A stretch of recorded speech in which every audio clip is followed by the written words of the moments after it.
नमस्कार, मैं आरडी भारती और आप देख रहे हैं बिहारी सुल्तान।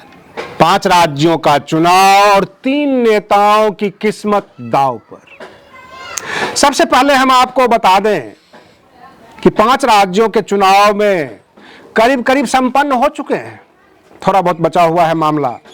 और 3 नेता यानी हमारे देश के प्रधानमंत्री नरेंद्र मोदी, राहुल गांधी जी और बहन मायावती जी, इनकी साख दांव पर लगी हुई है। आज हम इस वीडियो में आपको यह भी बताने वाले हैं खैरात की राजनीति कितनी महंगी होती है। जनता इसको महसूस करे, समझे, सोचे। मध्य प्रदेश सरकार रिजल्ट आने से पहले 2000 करोड़ का कर्ज ले रही है रिजर्व बैंक ऑफ इंडिया से, जिसका नोटिफिकेशन आ गया है। और मैं आपको बता दूं कि 23 मार्च 2023 तक 3,31,000 करोड़ रुपये मध्य प्रदेश सरकार कर्ज ले चुकी है। कहने का मतलब यह कर्ज का पैसा कहां जा रहा है। मध्य प्रदेश सरकार के पास यानी मध्य प्रदेश में एक स्कीम थी, लाडली बहना योजना। और लाडली बहना योजना में जो पैसे बांटे गए, जो आपाधापी हुई इलेक्शन में, तुम ये दे रहे हो, तुम ये वादा करते हो तो हम पहले ही दे रहे हैं, तो भाजपा ने क्या किया कि महिलाओं को पेमेंट किया। उनको 3,000 रुपये करीब जो है इस तरह से पेमेंट किए गए। और वह पैसा अब बोझ बन गया है सरकार के ऊपर। कहां से चुकाए, कैसे पैसे निकाले, कहां से ले। इसलिए 2,000 करोड़ रुपया रिजर्व बैंक ऑफ इंडिया से करीब 14-15 साल के लिए जो है उधार लिया जा रहा है, कर्ज लिया जा रहा है। और सरकार बाद में कर्ज चुकाएगी। सरकार के पास पैसे नहीं होते हैं, संसाधन नहीं होता, लेकिन योजनाएं निकाल देती है। जनता को जो है खैरात बांटकर वोट की राजनीति करती है कमोबेश। आपको आगे चलकर दिल्ली सरकार की भी ये पोल खुल सकती है कि वो कैसे फ्री में जो है पानी देते हैं, कैसे वो जो है 200 यूनिट तक बिजली फ्री देते हैं, डीटीसी बसों में महिलाओं को फ्री में घुमाते हैं। ये सब धीरे धीरे निकल कर आएगा। लेकिन मध्य प्रदेश सरकार का तो ये कलई खुल रही है। 2,000 करोड़ का उन्होंने कर्ज मांग दिया है। अब प्रश्न ये उठता है कि मध्य प्रदेश सरकार में 3 तारीख को जो रिजल्ट आएगा इस चुनाव में, उस चुनाव में रिजल्ट कैसा होगा। यह भी सर्वे के दौरान जो लोग आपस में कानाफूसी करते हैं, बातचीत करते हैं, लोगों का जो रुझान देखा गया है, उसके हिसाब से बहुजन समाज पार्टी एक उभरती हुई राजनीतिक दल बनती जा रही है। करीब 35 से 40 सीटें जो ग्वालियर, चंबल, बिंद, बुंदेलखंड, उस इलाके का जो भी सीटें हैं, सब के सब बहुजन समाज पार्टी के पक्ष में जा रहे हैं। और कमोबेश ऐसा ही जो जीजीपी है, गोंडवाना गणतांत्रिक पार्टी, जो कि बसपा का ही गठबंधन पार्टनर है, उसको भी करीब 35-40 सीटें आने का अनुमान है। लोग कह रहे हैं कि पूरा दबदबा बन गया है। मध्य प्रदेश में भाजपा और कांग्रेस की बौखलाहट भी इसी बात की है कि थर्ड मोर्चा को इतनी ज्यादा सीटें निकल रही है, क्योंकि जो बातें हम आपको बता रहे हैं, जनता से रिपोर्ट वे लोग भी ले रहे हैं। और बौखलाहट में इस तरह की हंगामेबाजी हो रही है जगह जगह। 2-3 सीटें समाजवादी पार्टी को भी आ सकती है, जहां पर 2018 के चुनाव में वो सेकेंड स्तर पर थे। अब प्रश्न यह उठता है कि अगर 5 राज्यों के चुनाव में, कहने के लिए तो ये कहते हैं कि तेलंगाना में भाजपा शून्य है और बीआरएस को कांग्रेस टक्कर दे रही है, लेकिन सच ये है कि बीआरएस को बसपा ही टक्कर दे रही है। कांग्रेस का भी जनाधार मजबूत है, ताकत में है, लेकिन ऐसा नहीं है केवल कांग्रेस है। द्विदलीय प्रणाली का खेल कहीं भी नजर नहीं आ रहा है। हर जगह बहुजन समाज पार्टी नाको दम किए हुए है। जो गरीब तबका है, सब के सब बसपा की तरफ झुक गया है।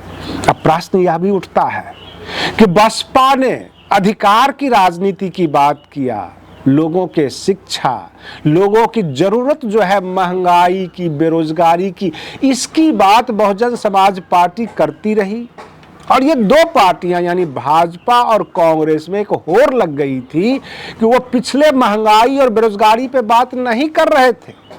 वो समस्याओं पे बात नहीं कर रहे थे, बात कर रहे थे खैरात। पांचों राज्यों के मतदाताओं ने जो कहा है कि राष्ट्रीय स्तर के मुद्दे थे अथवा राज्य स्तर के मुद्दे थे, स्थानीय मुद्दे विधानसभा चुनाव में बिल्कुल गौण हो गए थे। इसलिए जनता ने किधर मतदान किया है यह कहना मुश्किल है, लेकिन झुकाव जो है थर्ड मोर्चा की तरफ है।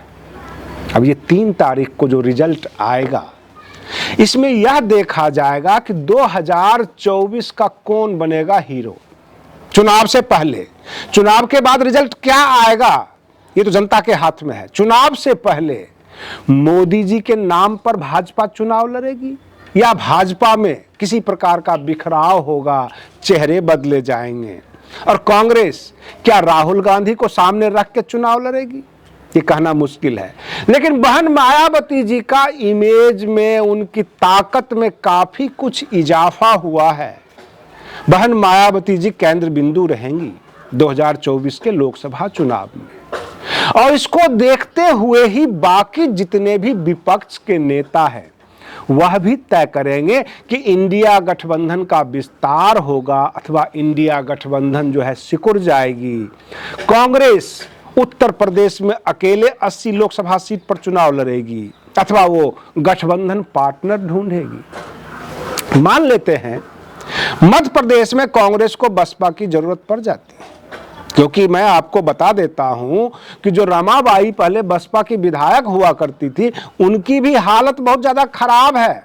वो बसपा से बाहर हो गई थी, अब उनकी भी हालत खराब है। भाजपा के बहुत सारे मंत्री सांसद सब उतारे गए थे, उनकी भी हालत खराब है। तो 35 और 35 70-80 सीटों पर ना वोट भाजपा को गया ना कांग्रेस को गया।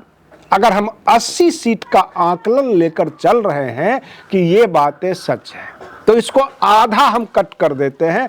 अगर बसपा गठबंधन 40 सीटें भी निकाल लेती है तो खेल तो खराब हो जाएगा मध्य प्रदेश में। भाजपा हो अथवा कांग्रेस हो, बहन जी का सहारा तो लेना पड़ेगा। और कुछ ऐसी हालत राजस्थान में भी है। छत्तीसगढ़ में इन्होंने ईडी, सीबीआई, इनकम टैक्स सारा खेल रच दिया।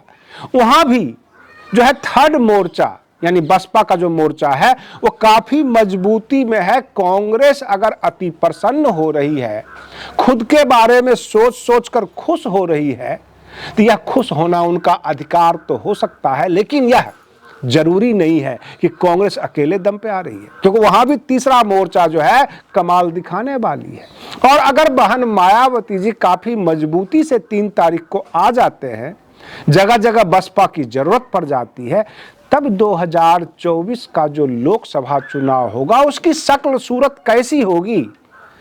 हम सब कहते हैं, मानते हैं, उनके समर्थक कहते हैं बसपा के, बहन मायावती जी को प्रधानमंत्री चेहरा बनाओ। वरिष्ठ लीडर हैं, 4 बार की मुख्यमंत्री हैं। कांग्रेस और भाजपा क्या करेगी, क्या करने वाली है, इसके ऊपर सभी के सभी राजनीतिक दलों में चिंतन शुरू हो गया है।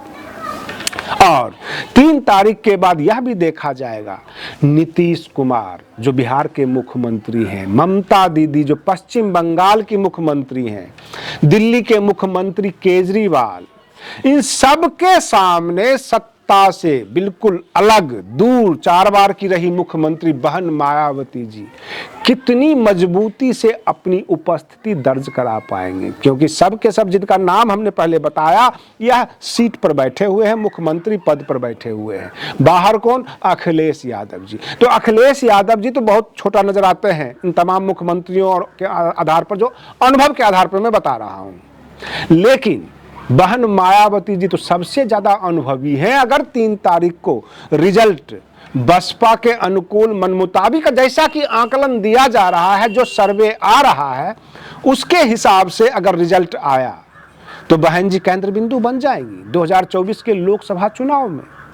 और यह भी कहना मुश्किल है कि बहन मायावती जी किसका समर्थन देकर राज्य में सरकार बन पाएंगी, क्योंकि 3 जगह करीब कांटे का टक्कर है। तेलंगाना में भी वही हाल है, मध्य प्रदेश में भी वही हाल है, राजस्थान में भी वही हाल है, छत्तीसगढ़ में भी इनका अपना खाता भी खुलेगा, एंट्री भी होगी और विधायक भी निकल कर आएंगे।